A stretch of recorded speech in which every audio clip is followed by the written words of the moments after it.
오늘은 창세기 32장 13절에서 20절까지 말씀입니다.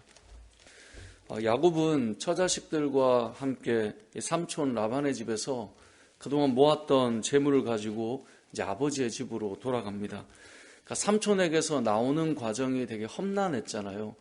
근데 문제는 그렇게 나와서 이제 아버지의 집으로 가는 것도 사실 쉬운 일은 아님을 우리는 알고 있습니다. 왜냐하면 야곱이 지금 아버지의 집에서 삼촌 라반의 집으로 갔던 이유가 형 에서 대신 본인이 축복 기도를 받아서 형이 분노했잖아요.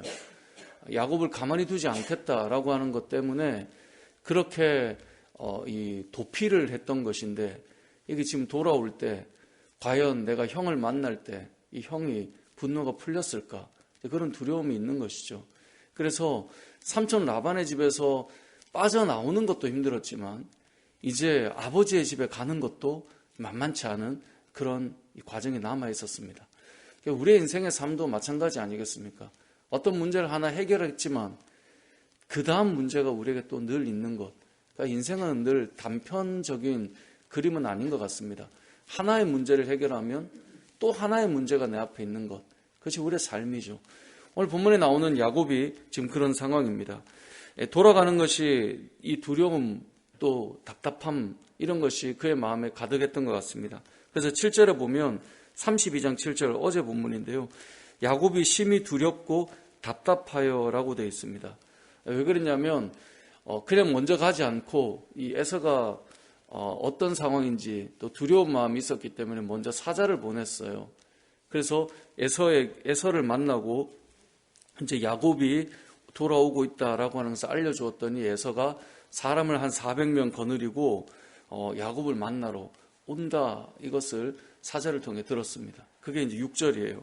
사자들이 야곱에게 돌아와 이르되 우리가 주인의 형 에서에게 이른즉 그가 400명을 거느리고 주인을 만나려고 오더이다. 그러니까 이렇게 400명의 사람들과 온다라는 말이 야곱에게는 두려움의 마음이 찾아오게 된 것입니다. 그래서 7절에 야곱이 심히 두렵고 답답해서 어떤 꾀를 쓰냐, 이 자기와 함께한 이 동행자들을 두 떼로 나눠요. 양과 소와 낙타를 두 떼로 나눠서 한 떼를 치면 다른 한 떼라도 살리자. 이제 이게 야곱의 마음이었습니다. 근데 그렇게 오는 과정, 만나기 전 과정, 야곱은 겁이 많이 났고 두려웠겠죠. 그래서 11절에 보면 기도합니다. 내가 주께 간가오니 내 형의 손에서, 에서의 손에서 나를 건져내시옵소서. 내가 그를 두려워함은 그가 와서 나와 내 처자들을 칠까 겁이 나기 때문입니다. 하나님 앞에 기도하는 거예요. 두려웠기 때문에. 그리고 이제 오늘 본문의 내용이거든요. 그래서 기도하고 오지만 야곱은 여전히 두려움이 가시지 않았어요. 그래서 그가 꾀를 쓰는 것이 무엇이냐면, 본인이 삼촌 라반의 집에서 많은 재물을 가지고 나왔잖아요. 소유를 가지고 나왔잖아요. 그래서 이 소유를 형 에서에게 예물로 좀 드려야 되겠다는 생각을 해요.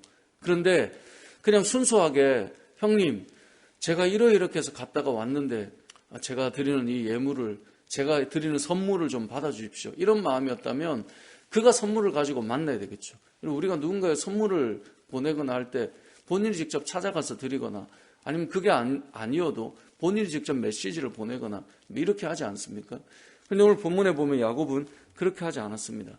예물을 보내는데 그 예물을 각각 떼로 나누었어요. 16절에 보면 그것을 각각 떼로 나누어서 종들의 손에 맡겨요. 그렇게 해서 어떻게 하냐면 먼저 한 떼가 에서를 만나요. 그럼 도대체 너희들은 누구냐? 이거 어디로 보내는 거냐? 이제 그러면 말을 해주라는 거예요. 이건 야곱의 것인데 에서에게 보내는 예물입니다. 이게 18절이에요. 근데 뭐라고 표현하냐면 주의 종 야곱의 것인데 자기 주 에서, 그러니까 에서 형님이잖아요. 그런데 자기의 주라고 표현할 정도로 그 마음을 누그러뜨리고 싶은 거예요. 그렇게 해서 보내고 야곱이 뒤에 따라옵니다. 이제 이렇게 말해요. 자, 그렇게 해서 또 가다 보면 또 한 떼를 만나요. 그럼 너희는 누구냐? 야곱이 보내는 사람이고 형에게 주는 예물입니다. 자기 주 에서에게 드리는 예물입니다. 둘째, 셋째, 각 때를 따라서 계속 만나는 거예요. 그러니까 야곱이 당장 만나면 두려우니까 한 때를 보내고, 그 다음 또 무리를 보내고, 또 그 다음 무리를 보내서 계속 그 마음이 누그러뜨려질 수 있도록 선물을 지금 보내고 있는 거예요. 이것은 야곱이 뭔가 성공해서 형을 만나서 기쁜 마음으로 자원하는 마음으로 선물을 드린다 이런 개념이 아니에요. 두려웠기 때문에 계속해서 그 마음이 누그러뜨려지기를 원하는 마음으로 이걸 무리를 나눠가지고 선물을 또 받게 하고 또 받게 하고 또 받게 하고 머리를 쓴 거죠. 한 번에 다 드리는 것이 아니라 나눠서 하고 있는 것이죠.